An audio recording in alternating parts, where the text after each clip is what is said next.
E aí, pessoal do Universo Antares, sejam bem-vindos a mais um vídeo aqui no canal. No vídeo de hoje, eu vou dar continuidade à nossa série, onde eu analiso todos os contos do H.P. Lovecraft por ordem de apreço pessoal. No vídeo de hoje, eu vou analisar um conto muito interessante, porque ele segue numa pegada um pouco diferente do que a gente está acostumado. E o título do conto é A Casa Abandonada. Ele foi escrito em outubro de 1924, publicado em setembro de 1927. Essa edição que eu estou lendo é pela editora Pandorga, o selo Cronos dele, mas se eu não me engano ele está presente em outras antologias, se eu não me engano da Dark Side ele também tem. Não sei se é no volume 1 ou 2 da Dark Side, mas vocês podem conferir, é um conto muito interessante e eu já vou explicar o porquê dele ser tão interessante. Mas vamos lá. Qual que é a história do conto? Ele é dividido em 5 partes. A primeira parte é a introdução a esse horror. A introdução ao horror vem na forma de uma referência ao Edgar Allan Poe. Para quem não sabe, o H.P. Lovecraft era muito... Tipo assim, ele era fãzaço do Edgar Allan Poe. Inclusive, um dos objetivos do Lovecraft era aprimorar, digamos assim, o que o Edgar Allan Poe teria criado, né, a fórmula que ele criou para as histórias, para as narrativas de terror dele. Mas ele começa com o Edgar Allan Poe sendo o personagem dessa história. Ele está andando pela Providence, ele está em busca, no caso o personagem do Edgar Allan Poe, ele está em busca de um cemitério gótico e ele acaba passando por essa casa abandonada na rua Providence. Mas essa casa é descrita de modo também que o próprio personagem do Edgar Allan Poe não conseguiria ver de forma clara, mas ela interessa ao protagonista, porque o protagonista da história narra que provavelmente o Edgar Allan Poe teria ficado fascinado com essa casa se ele soubesse da história dela também. E aí o conto inicia da gente se perguntando, né, na verdade do protagonista propondo pra gente a narrativa de que todo mundo naquela casa morre de maneira estranha. Tipo, não é uma causa natural, não é uma doença que a gente conhece, sabe, de forma mais clara, não é uma febre, não é, sabe, um câncer. Não, é simplesmente de forma abrupta e completamente diferente de tudo aquilo que a gente conhece.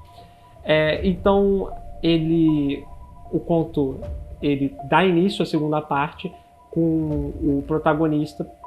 Ele compila documentos do tio dele, que o tio dele também era fascinado por essa casa que hoje em dia está abandonada, mas que por muito tempo foi ocupada por diversas linhagens de família. E o protagonista remonta ao patriarca dessa família que fundou essa casa. Ele participava na guerra, ele participou nas diversas guerras, muito antes até ou melhor, um pouquinho antes da Revolução dos Estados Unidos da América, de sua independência, ou seja, bem antigo. É um horror que ele tem raízes bem longínquas no tempo, pelo menos. E o conto ele prossegue nessa segunda parte justamente com o personagem narrando todas, não somente quando esse veterano volta da guerra e ele inicia a construção da sua casinha sonhada, como também ele narra do fato do patriarca, né, ele conhecendo a esposa dele, eles tendo os filhos morrendo, ela morrendo, ele consequentemente morrendo, e depois os únicos reminiscentes da família, né, os filhos que sobreviveram, não sobreviveram por muito tempo, ou se sobreviveram, só sobreviveram porque saíram da casa e depois retornaram e para consequentemente acabarem morrendo de novo. E então várias linhagens, e não somente da família, os próprios criados, as pessoas que trabalham ao redor dessa família também acabam falecendo, de modo em que elas acabam entrando nesse estado de demência prematura, elas acabam sussurrando coisas que não são presentes do nosso idioma, mas ao mesmo tempo elas têm afeição. Por exemplo, se antes elas eram coradas, um rosto cheio de vida, agora elas tinham feições pálidas, perda de apetite, emagrecimento, enfim, tudo que é relacionado a uma condição mórbida, as pessoas começavam a sentir. Até que finalmente a gente tem uma suposição do horror, quando um dos contratantes da família, ele tem que contratar pessoas de outros lugares que não de Providence, porque ninguém de Providence quer trabalhar lá, já que a própria casa ela ganhou fama, não de ser sobrenatural, mas justamente por essas mortes. Consequentemente, uma criada que vem de outra cidade, uma cidade mais supersticiosa, ela dá essa planta, digamos assim, essa dica de que pode ser algo sobrenatural, mas ninguém acredita nela, porém o protagonista, e é aqui que a gente já começa a ter a grande diferença desse conto para os demais, é que o protagonista da história, ou seja, o narrador que está utilizando daqueles documentos epistolares para concatenar o mistério que está sendo narrado, ele não descarta a possibilidade do horror. Então ele, mesmo de princípio, mesmo sem saber muito sobre, ele diz para o próprio leitor que sim, aquilo pode ser algo relacionado ao horror. Lógico que a história já está, né, no caso, ela já aconteceu, então o próprio autor utiliza de artifícios para manter a gente intrigado na narrativa à medida que ela prossegue, mas não deixa de ser interessante o modo como o autor trabalha essas peças que vão se encaixando para montar o horror. De qualquer forma, na terceira e quarta parte, justamente a gente percebe a ruína dessa casa. Então os últimos parágrafos que descrevem justamente do personagem, dos únicos personagens que restaram, que é o, se não me engano, o Caris Harrington, que ele decide abandonar completamente essa casa, porém pela intriga do protagonista com ela e pelo interesse do tio dele por essa casa, eles decidem enfrentar o possível mal que está lá dentro, porque quando ele remonta os acontecimentos, eles começam uma pesquisa bem minuciosa, e eles remontam os acontecimentos que poderiam ter gerado uma suposta, sei lá, um suposto mal que poderia ter sido causado por conta da localização da casa, ou sei lá, alguma outra pessoa e tudo mais. Eles começam a enxergar paralelos com o que poderia ser uma pista do que seria a causa desse horror. Basicamente, a casa foi construída num antigo cemitério de nativos que data a colonização, então assim, é muito antigo. E além disso, há a presença de estrangeiros, de uma família estrangeira chamada de Hule, que habitou essa casa por algum tempo, e eles eram tidos como um povo, uma família muito supersticiosa, mas não somente isso, uma família que praticava ritos religiosos estranhos. Então, a partir disso, a narrativa dá prosseguimento com eles preparando um arsenal completo para enfrentar o que quer que eles consigam encontrar no porão dessa casa, porque depois de muito discutir e de muito analisar onde poderia estar esse mal, eles acabam mas assim, identificando numa espécie de fungo que está presente no porão da casa, um fungo que, na forma como ele é disposto, se assemelha até inclusive a uma criatura humanoide. Então eles acabam decidindo que sim, vai ser ali em que eles vão centrar os esforços deles. Então eles acabam, como eu posso dizer, cercando todos os cômodos. Então o porão que tem uma entrada pelo lado de fora, eles acabam vedando, as janelas também eles acabam bloqueando, eles só deixam a entrada que está presente da parte de dentro da mansão, e eles formam uma vigília ali. Então eles têm armas, tanto de fogo quanto armas brancas. Eles acabam conseguindo um lança-chamas da Primeira Guerra Mundial e até um tubo de Crook, caso a origem do mal daquela residência não seja palpável, ou seja uma criatura espectral de fato. Então eles acabam utilizando desse equipamento que emite radiação para poder enfrentar a criatura. E o horror dá início, o clímax da história vem no terceiro ato com o personagem. Ele ainda está sonhando, na verdade ele e o tio dele fizeram vigílias porque eles acreditavam que de noite essa criatura apareceria de um jeito ou de outro, e ela começa a assombrar eles através do sonho, muito antes mesmo dela aparecer. Então o horror já se dá por aí, mas o personagem, na parte digamos assim, do revezamento que eles estavam fazendo, né, de 2 horas de sono para cada um, justamente no turno dele, ele acaba sendo acordado pelo tio, que está assim horrorizado, ele está gritando, enquanto uma criatura que tem aspectos de fungo, mas ao mesmo tempo é totalmente espectral e opaca, ou seja, ele consegue ver a feição de horror no tio dele à medida que ele também consegue ver feições naquela criatura de fungo que se assemelham aos mesmos retratos que ele via da família, né, das famílias, dos membros da família falecidos por essa possível maldição. E aí ele consegue enfrentar essa criatura utilizando o tubo de cru, que ele vê que não vai adiantar usar qualquer arma de fogo, nem mesmo lança-chamas.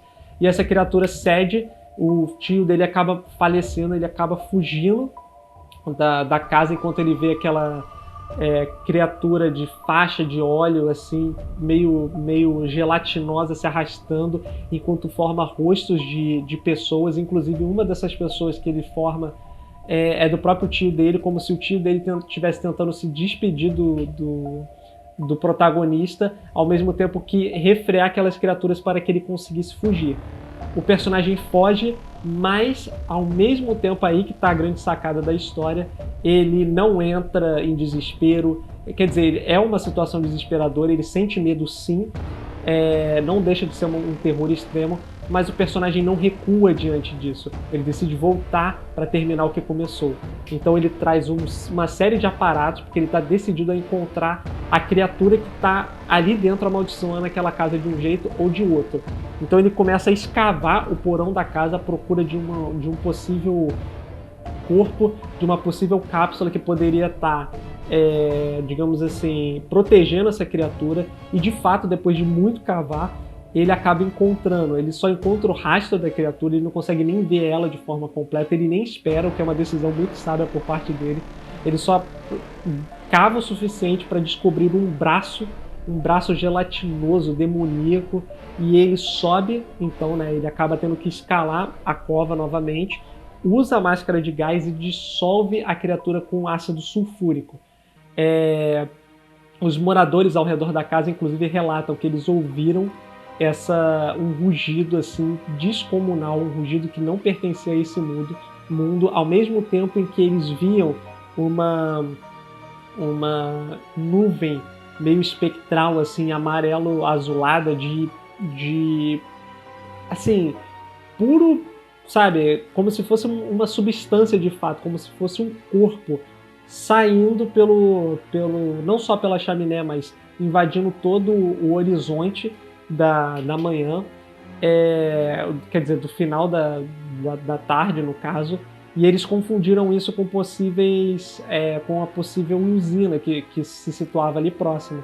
Mas o protagonista, ele sabe que não era usina e que o grito não era pertencente a um trabalhador que sofreu um acidente. Ele sabe que na verdade era aquilo pertencia à criatura. E aí o conto termina de uma forma otimista, que o personagem ele volta para casa aliviado de ter conseguido extinguir aquele mal.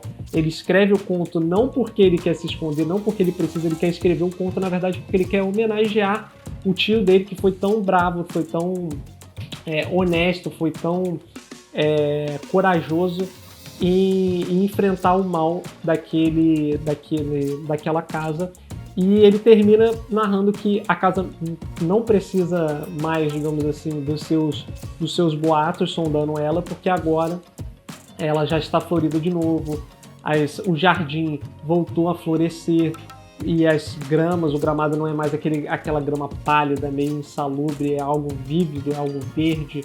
Os passarinhos, os animaizinhos voltaram à residência, as pessoas já estão começando a discutir sobre estabelecimentos que podem ser construídos naquela base, né? Lógico que eles precisam desmoronar a casa para construir esse estabelecimento, mas ainda assim não deixa de haver um entusiasmo, e o conto termina com isso, com esse final feliz. É um dos poucos contos do Lovecraft que a gente termina com um final feliz, né?